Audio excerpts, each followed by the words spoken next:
I've always loved hiking. It started out as something I did to escape city noise and eventually became more like a need than a hobby. I never hiked to find anything special, just quiet, space, and the rhythm of putting one foot in front of the other.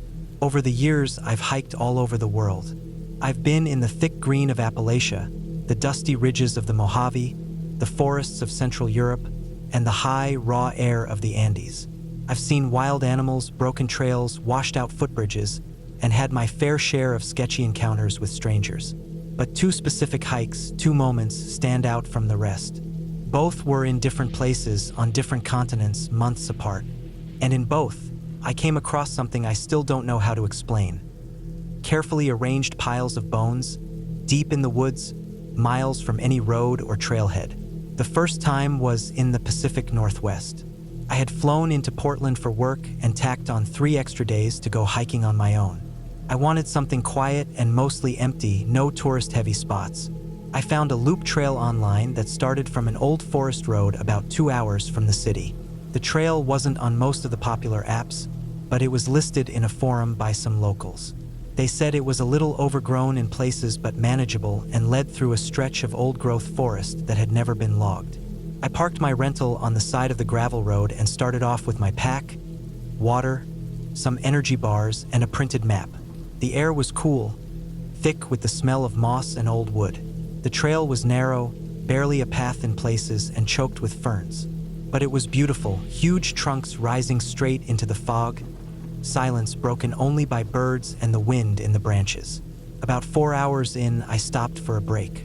There was a small clearing just off the trail, the ground soft and green with moss. I sat down, took a drink, and looked around. That's when I saw them. Bones. They were maybe 15 feet away, laid out in a strange, orderly pile. Not dumped or scattered like what you might see from a dead deer or other forest animal. This was neat, deliberate. They'd been arranged in a spiral, almost like a snail shell, starting wide and curling inward. Every bone looked picked clean. No fur, no blood, no tissue. Just white against the dark green moss.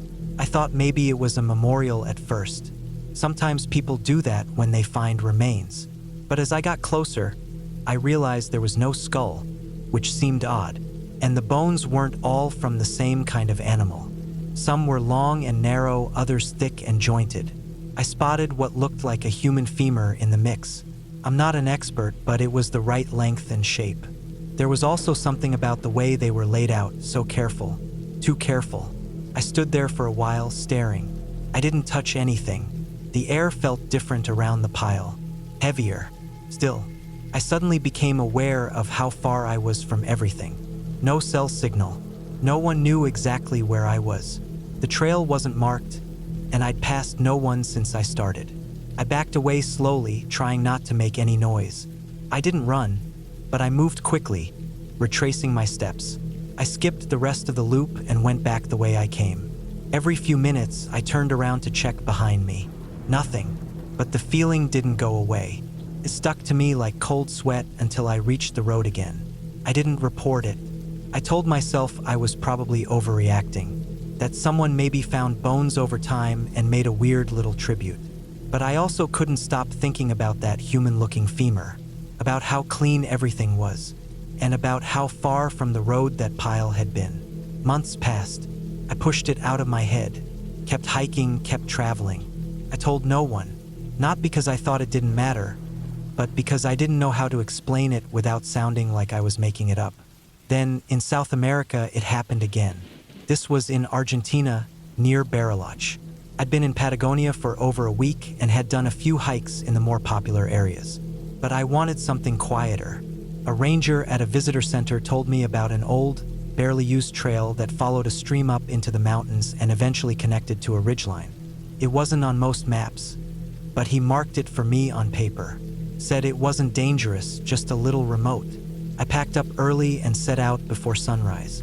The first few miles were beautiful, low shrubs, rocky terrain, and stretches of forest broken by open patches where I could see the snow-covered peaks in the distance. I passed old stone walls, probably from ranchers decades ago. At one point, I crossed a dry riverbed and climbed up a hill that gave me a clear view of the valley below. It was around midday when I saw the second pile. I'd stepped off the trail a bit to look for a good spot to eat. The slope was grassy, dotted with large stones. I walked maybe 50 feet from the trail and sat on a flat rock. As I ate, I looked downhill, and there they were, another pile of bones. This one was smaller than the first, maybe 2 feet wide, but again deliberate, neat. The bones had been laid in a circle with a flat stone in the center, like a makeshift altar. And just like before, they were clean. No marks from teeth, no sign of decomposition. Some of the bones were long and thin, others stubby. I spotted a small vertebra and what looked like a jawbone, though not from any animal I recognized. The layout was careful, like someone had taken their time. This time I took a photo. My hands were shaking as I pulled out my phone. I didn't want to get too close, but I got enough of a shot to prove it wasn't just sticks or trash.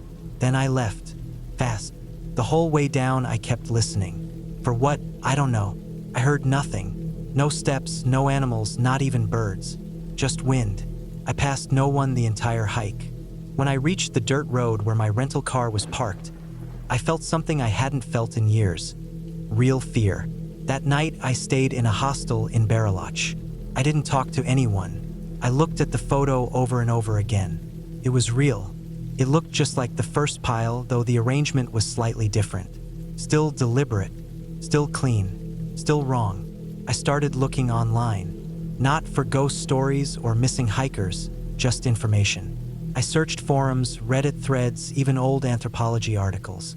I found mention of arranged bones in ritual sites, but those were ancient, archaeological, or they were in places with a history of that kind of thing.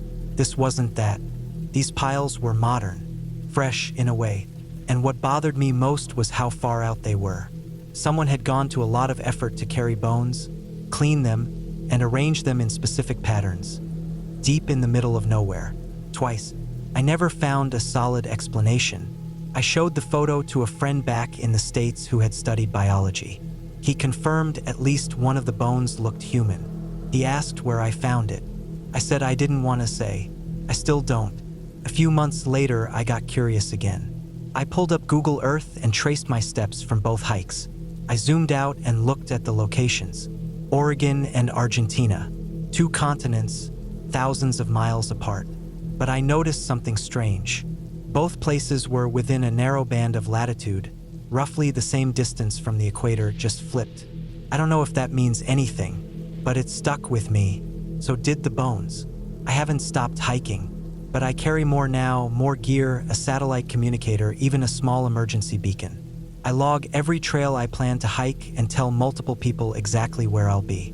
I no longer go fully off-grid, no matter how tempting the solitude is. And I avoid unmarked trails. Not because I believe there's something supernatural in the woods. I don't. I never saw anything I couldn't explain. No movement in the trees, no breathing down my neck, no voices. But someone or several people are doing something out there, carefully, quietly, in places no one goes. It's not the bones themselves that scare me anymore. It's the intention behind them. The fact that someone took the time to collect and clean them, to carry them miles into the woods, to lay them out just so, twice, and who knows how many other piles are out there that no one ever finds. I don't think I was supposed to see them, not either time. I think I got lucky or unlucky depending on how you look at it. Maybe they're meant to be found. Maybe they're not. I'll never know. But I do know this. When you're deep in the forest, far from roads and phones and people, you're not always alone. And it's not ghosts or legends you need to worry about. It's people. Real ones. The ones who make neat little piles in the middle of nowhere and leave no other sign they were ever there. I've been hiking solo for years. Something about being alone in the woods just made sense to me. It was quiet, peaceful, and I could hear myself think. I never went out unprepared, though. I always packed smart. Plenty of water, protein bars, a good blade, emergency supplies, and of course my Glock. Not because I expected trouble, but because you never know. You prepare for the worst and hope for the best. That's always been my rule. It was mid-fall when this happened. Leaves were halfway off the trees. scattering the forest floor in thick layers. The kind of thick that makes it hard to hear your own steps. I was hiking an outlier trail along the Appalachian Range. It was one of those lesser-known ones, not well-marked, used mostly by locals, hunters, and the occasional hardcore hiker like myself. The kind of trail you don't find on tourist maps. I'd been on it once before, but not all the way. That day, I decided to push a little farther. The air was cool and dry, perfect weather for hiking. I'd been on the trail for a few hours already, starting early just after sunrise. The sun was behind me, casting long shadows ahead through the trees. No one else around. I hadn't seen a single person all morning. I like it that way. After a good stretch, I spotted a game trail veering off to the right. It cut through some underbrush and looked like it led up toward a higher ridge. I figured I could get a better vantage point for pictures up there. I always carry a small DSLR and keep it slung under my pack strap. Nothing fancy, just enough to capture the views.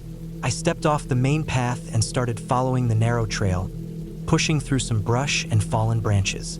Climbed steadily, not steep, but enough to get my legs burning a little. I was breathing heavier, sweating under my jacket even though the air was crisp. The forest got denser up here, pine mixed with hardwoods. The needles softened the ground, but the fallen leaves made it hard to tell where I was stepping. That's when I heard it, a low guttural growl. It wasn't loud, but it was deep, like something coming from a chest with weight behind it. I froze. My first thought was bear. Black bears are all over that part of the country. I've run into a few in my time. Usually, they avoid you if you make noise and don't come between them and food or cubs. But this didn't sound like a bear. I've heard bears huff, grunt, even snap their jaws. This was different. It was lower, almost a rumble, like a warning.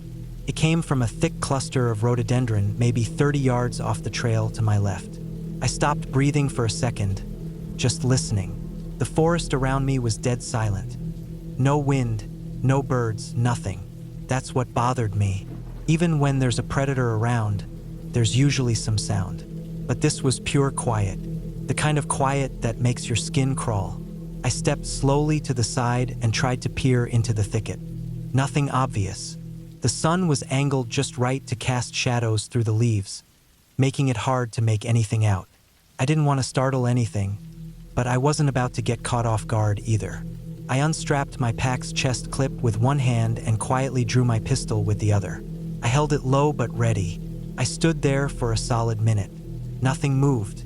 I didn't hear the growl again, just that feeling deep in my gut that something was there, watching. I started backing out. Slow steps, keeping my eyes on the brush. Every few steps, I'd stop and listen. Still nothing. After maybe 100 yards, I was back where the game trail met the main hiking path. I lowered the pistol but kept it in my hand for a bit.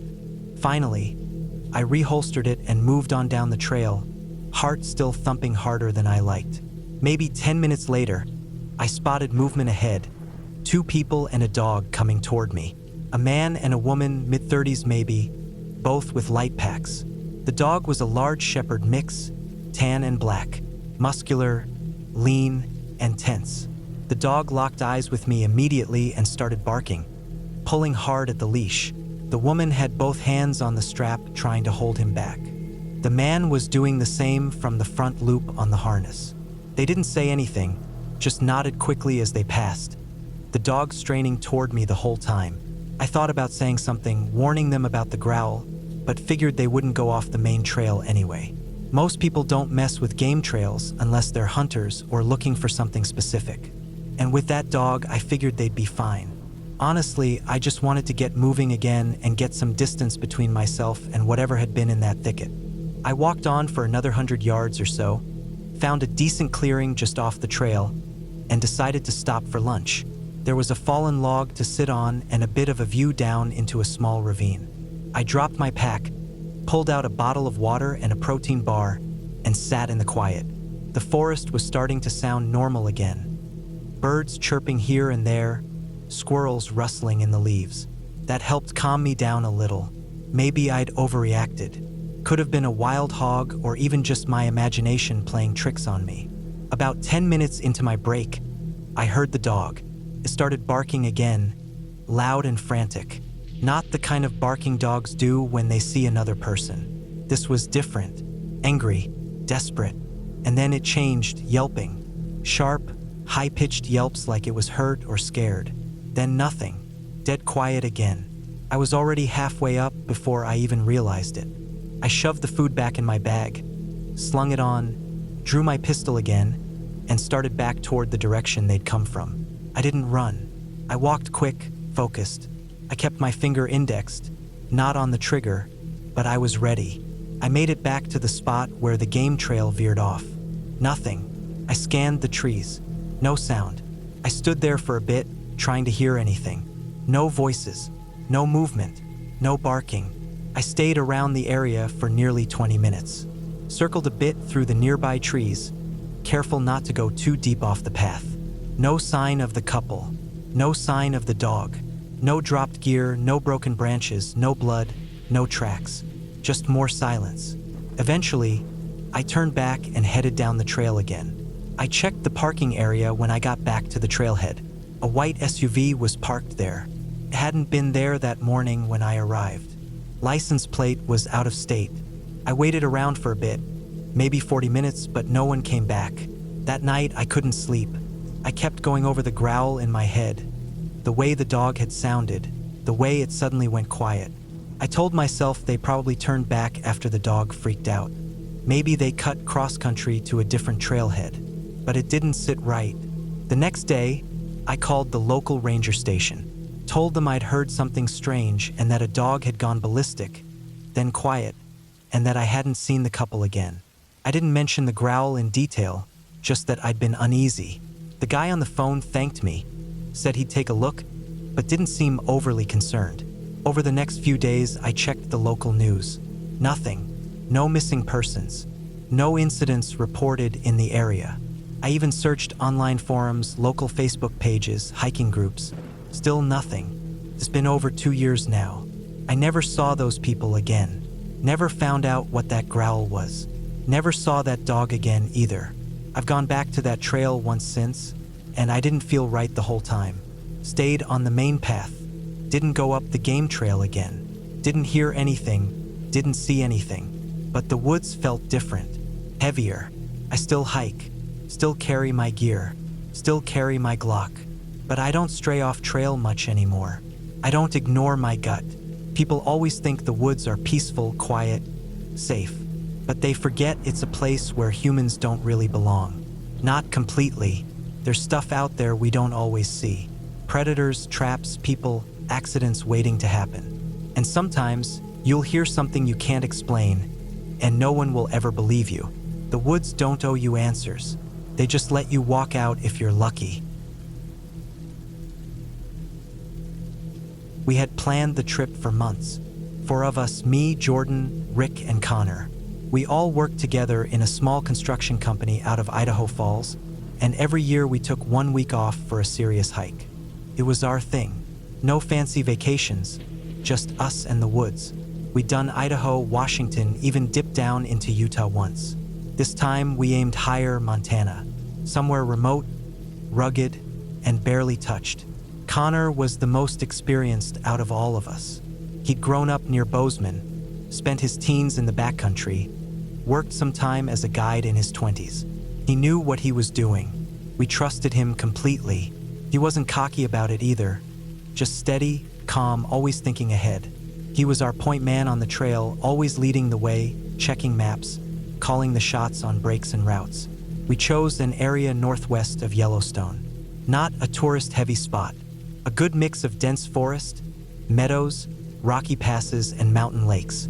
It was late September, perfect time. Cooler weather, fewer people, and fewer bugs. But it was also when the animals started getting edgy. Moose were in rut. Bears were getting ready for winter. We all knew that. We packed accordingly. I carried bear spray and a 10mm on my hip. Jordan had a .45. Connor and Rick both had sprays.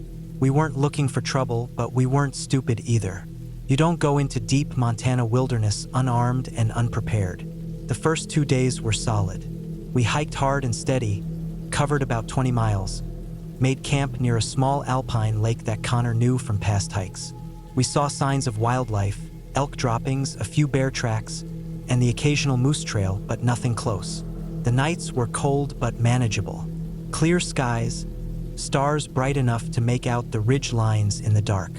On the third morning, we broke camp early.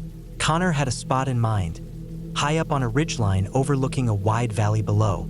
Said it had one of the best views in that part of the state. We were game. We moved light that day, just water, snacks, cameras, and emergency kits. It was a climb, but nothing too brutal. The terrain started changing fast as we moved upward. What had been open trails and gentle slopes turned into uneven brush, thick stands of pine, and patches of willow and aspen. We saw moose sign more often now. Bark stripped from trees, fresh tracks in the damp soil, a pile of steaming scat here and there. The rut had definitely started. We kept an eye out, moved slow, made noise. Every now and then we clapped or knocked sticks, standard stuff to avoid surprising anything big.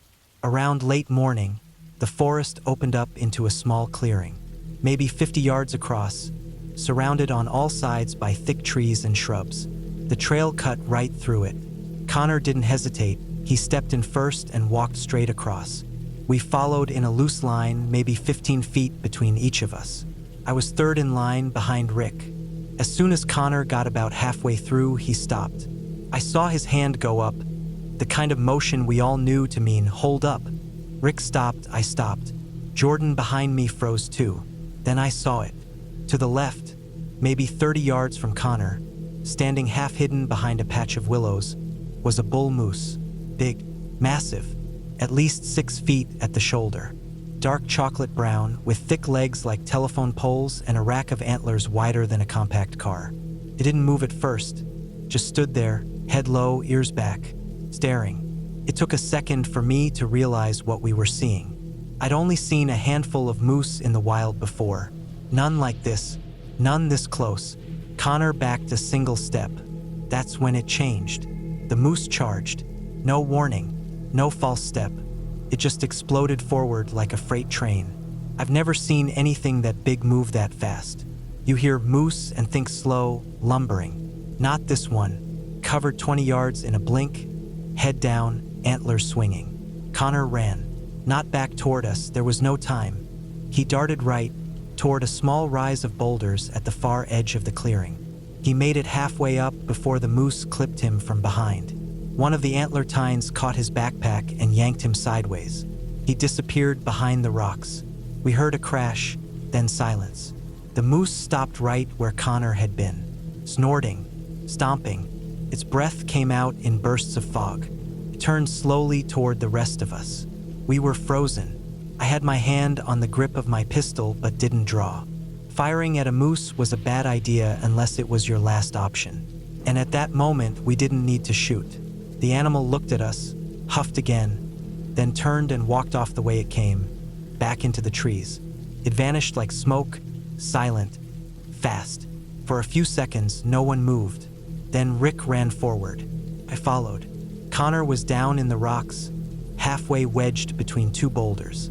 His pack had been torn open. One strap was snapped clean. His right leg was twisted at a weird angle. He was breathing hard but conscious. His hands were scraped, face bruised. Blood trickled down from his temple. But he was alive. We didn't talk. We just got to work. Rick pulled out the satellite beacon and triggered it.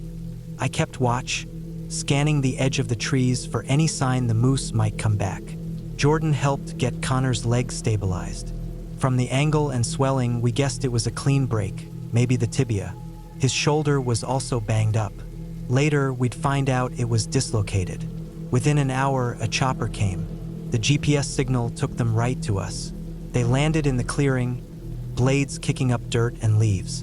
EMTs jumped out, loaded Connor up, checked him over, gave us a thumbs up, then lifted off.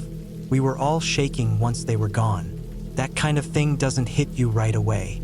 Your brain stays in survival mode until it knows the danger's past.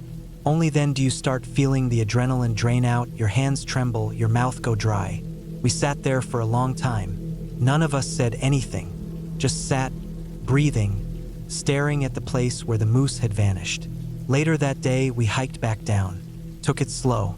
None of us wanted to be in those woods any more than necessary. We kept checking over our shoulders, watching the trees, listening to every snap of a twig. We met up with Connor at the hospital that night. He looked rough, bruises everywhere, leg in a cast, arm in a sling. But he was alive. Could have been so much worse. If he'd tripped, if the moose had hit him head-on, if there hadn't been those rocks to climb, he'd be dead. We all knew that. After that trip, things changed a bit between us. We still hiked, still spent time in the woods, but we were quieter, more aware. We didn't treat experience like a shield anymore. Connor, our most seasoned hiker, had been the one who got hit. The forest doesn't care how many maps you've read or how many trails you've hiked. It'll humble you in a second. People talk about grizzlies like they're the top danger in the backcountry. And sure, they are. But moose? They're unpredictable, territorial, heavy as a truck and faster than you'd think. They don't bluff charge like bears. They just hit. And if Connor hadn't reacted the way he did, running sideways, getting up high, rolling with the impact, he would have been crushed. We were lucky. I still think about that moment, sometimes in the middle of the night. That blur of brown muscle, those huge antlers, the sound of hooves pounding the ground. I remember the way Connor disappeared behind those rocks, and for a few terrible seconds I thought we just watched him die. You don't forget something like that. It reminds you of what's real. That nature isn't some background for photos and campfire stories. It's alive, unforgiving, and it doesn't give warnings more than once. Since that trip, I've made a habit of learning more than I used to. I read about animal behavior. I talked to rangers. I watched for signs I'd never paid attention to before. Moose tracks, rut marks, bedding areas. Every detail matters. And when I hike now, I never let my guard down. I don't care if it's a trail I've done 10 times before. You move through the wild like a guest in someone else's home. Careful, quiet, alert. We finished that trip without Connor, but we all agreed not to go farther into that route. We camped near a stream 2 days later, kept it simple, then made our way out by the end of the week. We still hiked, but we didn't push our luck. We talk about going back next year. Maybe, but we'll remember what happened. We'll remember that 1 second, one unexpected moment, can change everything. And we'll remember that in the wild, it doesn't matter who's in front. No one's untouchable. I've always liked remote places, the kind of places where GPS starts to flinch and cell signal dies for good. My friends and I planned these trips as a break from real life. Long weekends where we packed light, drove far, and didn't think about work, bills, or anything civilized. None of us were hardcore survivalists, just 4 guys in our 30s who didn't mind a bit of dirt, liked campfire cooking, and wanted a break from city noise. This trip was like that. Just a few days, far enough from anything recognizable to feel like we were out in a different world. We found the spot through an old off-roading forum, a pinned post from years ago where someone mentioned a beautiful clearing next to a small creek, off a washed-out service road deep in national forest land. No name, just coordinates and a warning that the road was rough and you're on your own out there. That was exactly what we wanted. We took 2 trucks, mine and my friend Dan's. I drive a 97 Tacoma that's seen better days but handles dirt roads like a champ.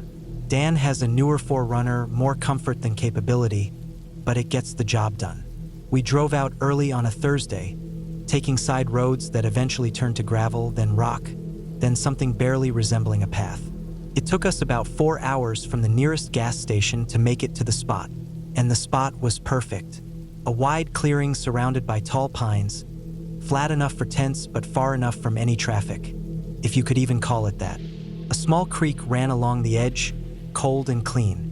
We saw a few old tire marks in the dirt, faded and half overgrown.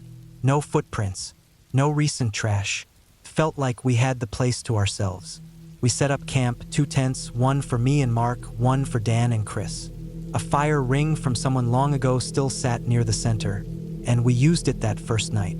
Cooked hot dogs, drank beers, listened to nothing. The only sound was the water nearby and the wind in the trees. No animals, no birds even. That should have seemed weird, but we were too relaxed to care. The next morning, we decided to hike a bit past the clearing. There was an old logging road that sloped downward through the trees. It didn't appear on any map we had, but it was there, plain as day, rutted, washed out, but walkable. We followed it for maybe an hour before turning back. Nothing much out there. Some old debris, half a rusted truck cab long since abandoned, and a weird smell that lingered in one section of the trail. Chemical-like. Faint, but enough to make all of us wrinkle our noses. Probably some kind of runoff. We didn't think about it too hard. Back at camp, we settled in for another night. That second evening was colder. Cloudy. The moon was out, but dimmed behind thin cloud cover. No stars. We didn't start a fire that night. No real reason, just laziness. Everyone was a little quieter than the first night. Tired from the hike, maybe. Chris made some freeze-dried chili on his jet boil, and we ate in silence mostly. At some point around midnight, we heard a sound. A soft pop. Then another. We sat still. Looked at each other. Then nothing. Maybe a branch. Maybe someone else miles off doing target practice. It's not uncommon that deep out. We didn't investigate. Next morning is when everything changed. Dan was the first one up. I heard his boots crunching on the dirt. Then I heard him swear under his breath. I crawled out of my tent and followed him to his truck. He was crouched down, looking at the front driver's side tire. Flat. Not just low. Completely flat. I figured it was a rock puncture. Rough road coming in. Easy enough to change. But when I looked closer, something felt off. The gash in the sidewall wasn't torn. It was straight. Clean. Maybe 2 inches long. Too clean for a rock. Still, we didn't panic. Changed it. Used his spare. Moved on with our day. Then Mark checked my truck. Same thing. Same tire. Front driver's side. Same clean cut. Now it was weird. Both flats were the exact same tire on 2 different vehicles. Both looked deliberately slashed. No other damage. Nothing stolen. No signs of animals. Just those 2 tires. We looked around camp. No tracks. Nothing disturbed. But the feeling started to change. That easy quiet now felt heavy. We held a short huddle. No talking, just motions and glances, and decided to pack everything that morning. No point sticking around if someone didn't want us there. We moved fast, packed our gear in under an hour. Just as we were about to leave, Chris noticed something else. Small stick piles, around the edge of camp. 4 of them, 1 on each side in a square around us. Little things you'd ignore unless you were looking for a reason to notice. Each had 4 or 5 snapped branches, stacked the same way. Intentional, not random. I didn't touch them. None of us did. We got in the trucks. Mine still had all 4 tires. I double-checked. We started heading out, slow and cautious, the way we'd come in. The road was bad, steep and narrow in places, but we were moving fine. About 5 miles from the main dirt road, we hit something else. A log felled across the road. Fresh. Not big enough to be impossible to move, but just large enough to delay us. Made us get out. Made us put our hands on the damn thing and sweat to push it aside. No saw marks. Just a tree. Dropped. Like it had been pushed. We didn't talk. Just moved it. Got back in. Kept driving. I looked back at least 20 times on that drive out. No one followed. No one showed themselves.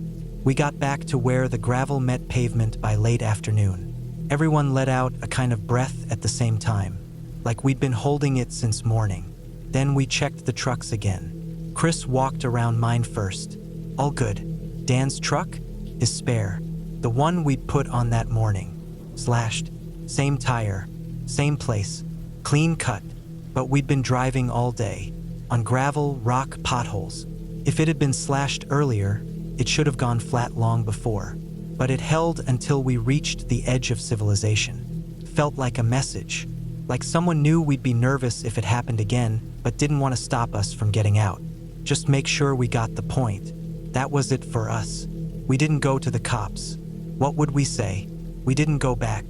Later, I looked at satellite maps. That path we hiked? It ended near a hidden clearing 2 ridges over. Hard to see unless you know what to look for, but I did. Faint shapes, rectangular, spread evenly. Could have been greenhouses, the kind with opaque plastic tops. No roads in or out visible from above, but probably paths, probably foot trails, probably guarded. It makes sense now. We got close to something we weren't meant to see. Maybe not dangerously close, but close enough to set off someone's alarm. They didn't want a confrontation. That's messy. So they used fear. Not dramatic, not violent. Just enough to make it clear. One tire, each car. Then again. Same tire, same style. Stick piles. Blocked road. Controlled, not chaotic. Someone doing just enough. And it worked. We left. Fast. Shaken but intact.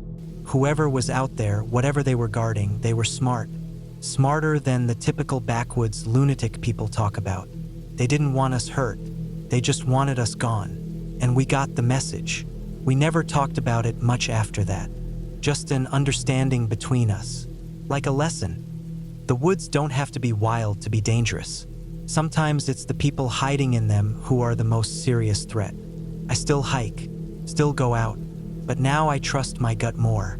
And I never go down unmarked roads. Not anymore. It started with some offhand chatter one weekend afternoon. I was maybe 18 at the time, bored and restless, sitting around with a couple of guys I'd known since grade school. We were talking about local places we hadn't seen yet, old tunnels, burned out sheds, rumors about caves near the quarry. Just typical stuff when you're young and itching to explore. One of them, Mike, brought up an abandoned mansion just outside of town. According to him, it was a real place, not just an urban legend. Big house, empty for years, maybe decades, and the neighbors apparently hated anyone coming near it. Said they'd call the cops if they saw strangers snooping around. Of course, that just made it more tempting. I didn't go with them when they tried to find it the first time. They said they only got a look at it from a distance before someone pulled up in a truck and they had to bolt. But it planted a seed in my mind. The way they talked about it, this huge old place just sitting out there waiting to be explored, got to me. A few weeks later, I decided I was going to find it myself. The mansion was supposed to be close to Meadowdale Beach Trail. That trail wasn't especially remote or dangerous. More of a well-trodden walking path through some woods, eventually dropping down to the beach. Families went there, joggers, but if you went off-trail a bit, it connected up to other patches of forest, and I figured that was the best way to approach. No neighbors, no street cameras, no patrol cars. I'd just sneak up from the back through the woods and give the place a quick look. I plugged the address into my phone's GPS, saw it was roughly northeast of the trailhead, and packed a light bag. Nothing crazy, just water, a flashlight, my phone, and a knife I kept in my hiking gear. I wore dark clothes to blend in better, figuring I'd rather not be seen by anybody at all. It was about noon when I set out, sun directly overhead, sky mostly clear. I remember that distinctly. Everything was calm. Nothing felt off. The first part of the trail was routine. I saw a couple people out walking their dogs or out for a jog, but nothing unusual. After about 20 minutes, I veered off the main path where the tree cover thickened. From that point on, I started using my GPS more closely, trying to line myself up with the location of the mansion. It didn't take long for the forest to change. The brush got denser. There were more fallen branches, and the trees grew closer together.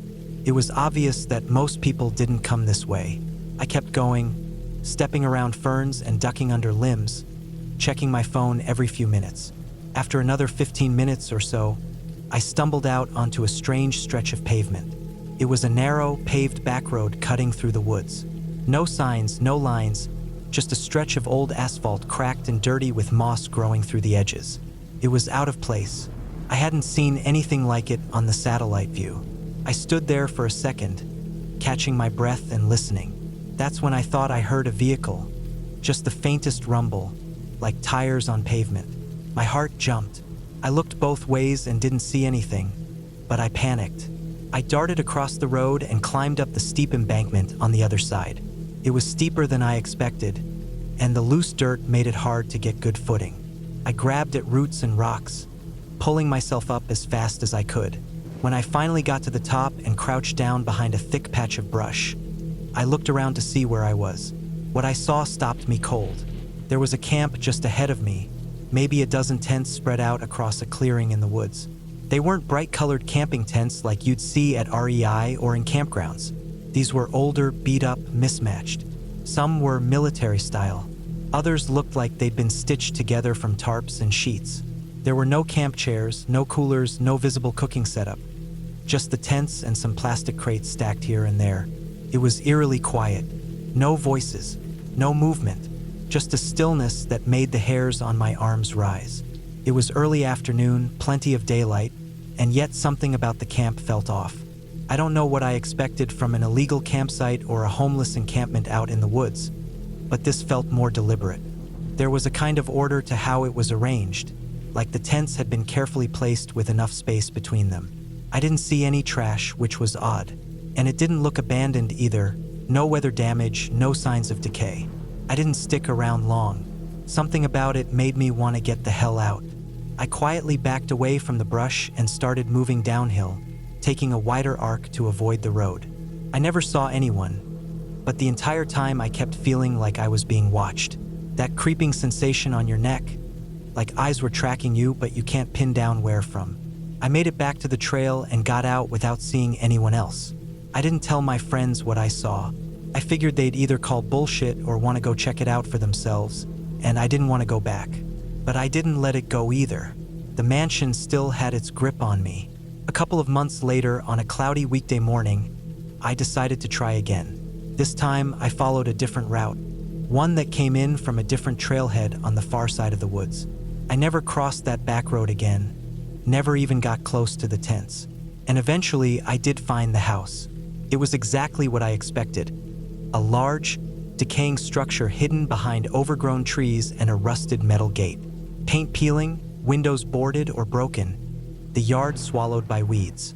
I circled the place for a while, keeping a safe distance. I never tried to go inside. It wasn't about that anymore. Just seeing it with my own eyes felt like closure. But the camp stuck with me, more than the mansion. I never went back near it. I never saw anyone there. And yet I knew, without a doubt, that someone was there. They just didn't want to be found. And for all I knew, when I crouched behind that brush staring at those tents, they might have been staring right back at me. I don't hike off-trail anymore. Not after that.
I've always liked walking the woods behind my town.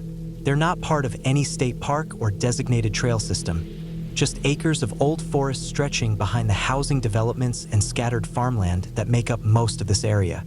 People around here call it the ridge because the land rises just enough to give you some views if you go far enough in. I guess some folks used to hunt there back in the day, but not so much anymore.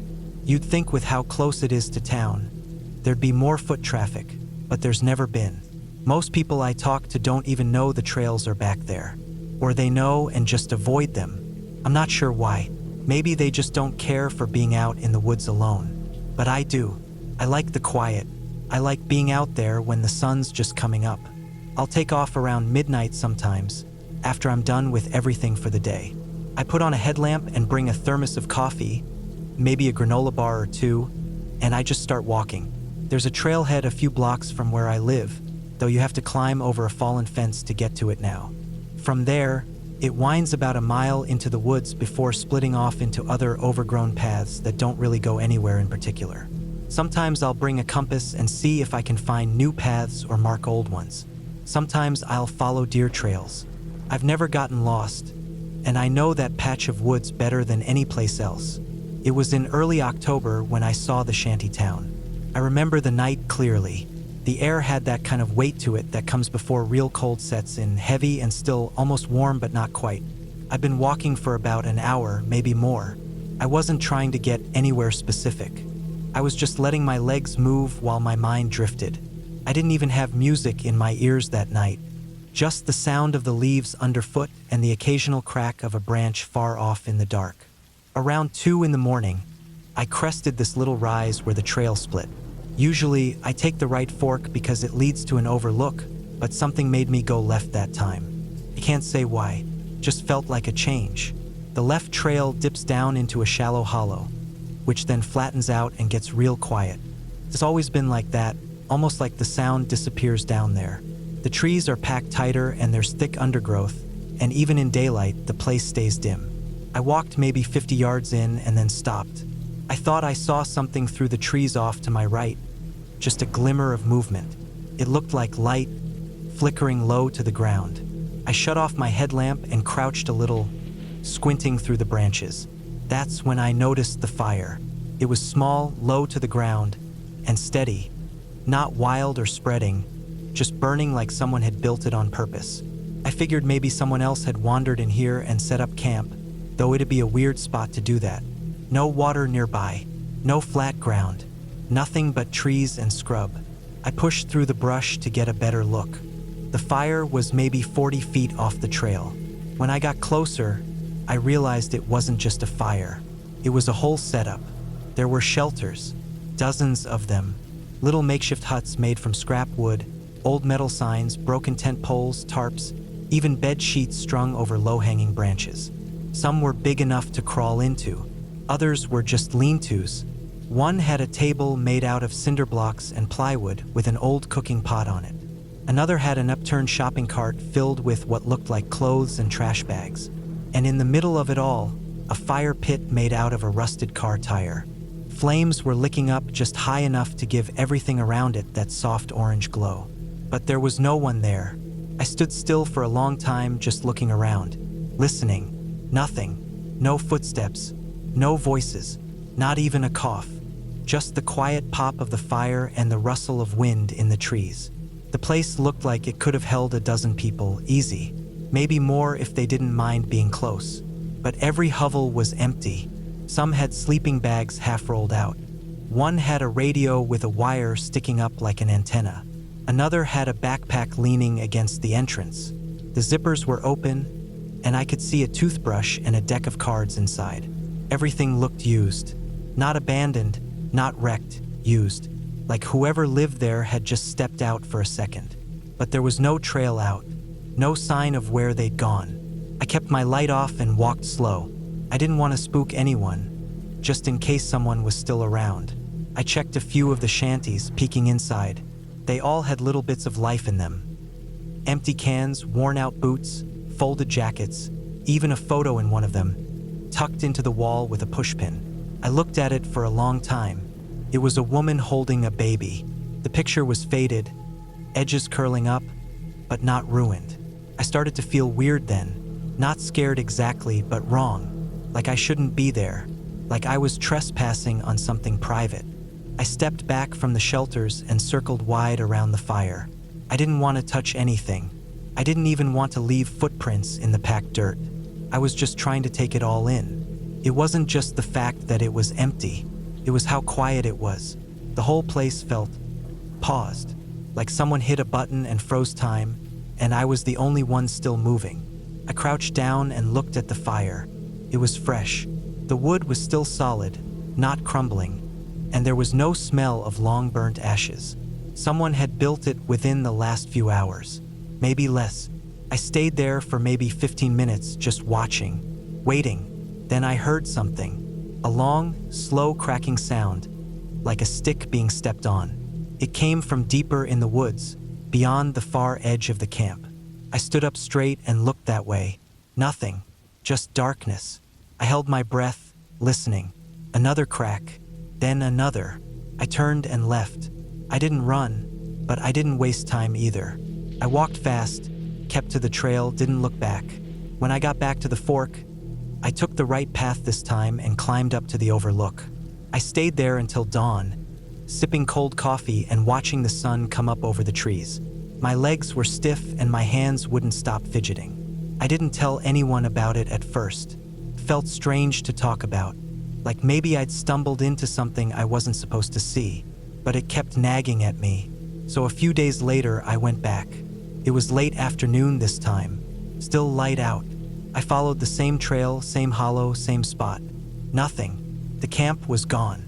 Every shelter, every tarp, every scrap of fabric or trash, gone. The fire pit was still there, but cold and black. The tire burned through and collapsed in on itself. The ground was scuffed up in places, but not as much as I expected. It didn't look like a dozen people had packed up and left. It looked like the whole thing had never really been there. I walked the perimeter, checked the brush. No signs, no footprints, no wool tracks or paths out. I even circled back and looked in a wider area in case I'd somehow gotten turned around.